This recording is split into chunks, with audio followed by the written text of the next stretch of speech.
Hello friends, welcome to Anitha's kitchen Tamil. இன்றைக்கி வந்து நம்ம டிஃப்ரெண்ட் ஸ்டைலில் ஒரு தக்காளி சட்னி பார்க்கலாம். இந்த தக்காளி சட்னி செய்கிறதுக்கு வெங்காயம் எதுவும் தேவையில்லை, தக்காளி மட்டும் வச்சு தான் பார்க்க போகிறோம். ரொம்பவே டேஸ்டியாகவும் சிம்பிளாகவும் இருக்கும். இது வந்து கல் தோசைக்கும் இட்லிக்குமே ரொம்ப பொருத்தமான சட்னி. எளிமையாக செய்யலாம்.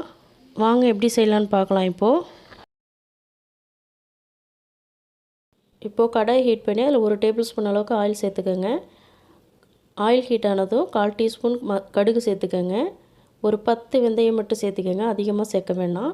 1/4 டீஸ்பூன் பெருங்காயத்தூள் சேர்த்துக்கோங்க.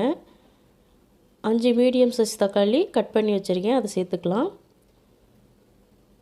10 பூண்டு பல் தோல் உரித்து வச்சுருக்கோம், அதையும் சேர்த்துக்கலாம். 10லேருந்து 12 காஞ்ச மிளகாய் சேர்த்துக்கலாம்.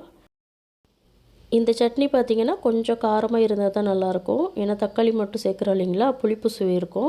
அதனால் இது கொஞ்சம் காரமாக இருக்கும்போது இந்த சட்னி வந்து ரொம்ப டேஸ்டியாக இருக்கும். கொஞ்சம் காரமாக சேர்த்துக்கோங்க. இப்போ இது நல்லா கலந்து விட்டுக்கலாம். கலந்து விட்டுட்டு இதில் ஒரு 1/4 டீஸ்பூன் மஞ்சள் தூள் சேர்த்துக்கலாம். இந்த சட்னிக்கு தேவையான அளவுக்கு உப்பு சேர்த்துக்கலாம். சேர்த்துட்டு இதோட பச்சை வாசனை போகிற வரைக்கும் நல்லா கலந்து விடுங்க.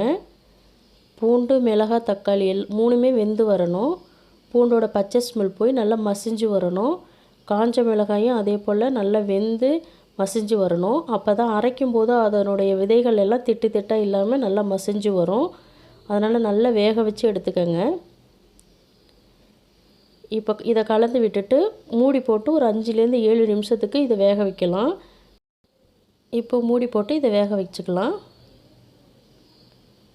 5லேருந்து 7 நிமிஷம் ஆகட்டும், அதுக்கப்புறம் பார்க்கலாம். இப்போ பார்த்திங்கன்னா 7 நிமிஷத்துக்கு நான் வேக வச்சுருக்கேன். ஓப்பன் பண்ணி பார்த்துக்கலாம். இந்த அளவுக்கு இது நல்லா வெந்து வரணும். தக்காளி இருக்கிறதே தெரியல, பார்த்திங்களா, நல்லா மசிஞ்சு வந்திருக்கு. மிளகாய், பூண்டு எல்லாமே நல்லாவே குக் ஆகிருக்கு.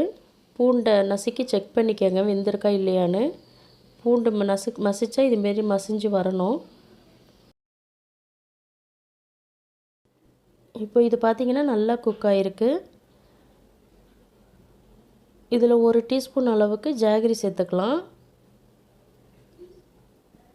சேர்த்துட்டு நல்லா கலந்து விட்டுருங்க. கலந்து விட்டுட்டு இது நல்லா ஆறின பிறகு ஒரு மிக்ஸி ஜாரில் சேர்த்து நல்லா மசியாக அரைச்சிக்கோங்க.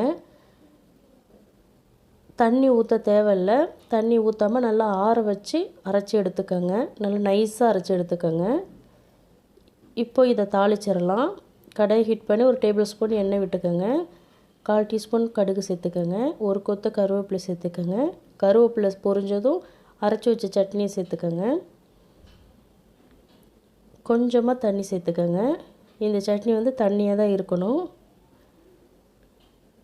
இதை வந்து இப்போ நல்லா கலந்து விட்டுக்கோங்க. இதை வந்து ரொம்ப நேரம் கொதிக்கணும்னு அவசியம் இல்லை. ஏன்னா நல்லா வேக வச்சு தான் நம்ம அரைச்சிருக்கோம். அதனால் பச்சை வாசனை எதுவும் வராது. ஒரு கொதி வந்ததும் ஆஃப் பண்ணிடலாம். இப்போ ஒரு கொதி வந்துடுச்சு. அவ்வளோதான், இந்த சட்னி ரெடி ஆகிடுச்சுங்க. ரொம்பவே சூப்பரான எளிமையான சட்னி ரெடி ஆகிடுச்சு. இது இட்லிக்கும் கல் தோசைக்கும் ரொம்ப பொருத்தமானது. செஞ்சு பாருங்கள். செஞ்சு பார்த்துட்டு எப்படி இருந்துச்சுன்னு எனக்கு சொல்லுங்கள். நம்ம சேனல் இது வரைக்கும் சப்ஸ்கிரைப் பண்ணாமல் பார்க்குறீங்கன்னா சப்ஸ்கிரைப் பண்ணிக்கோங்க. தேங்க்ஸ் ஃபார் வாட்சிங்.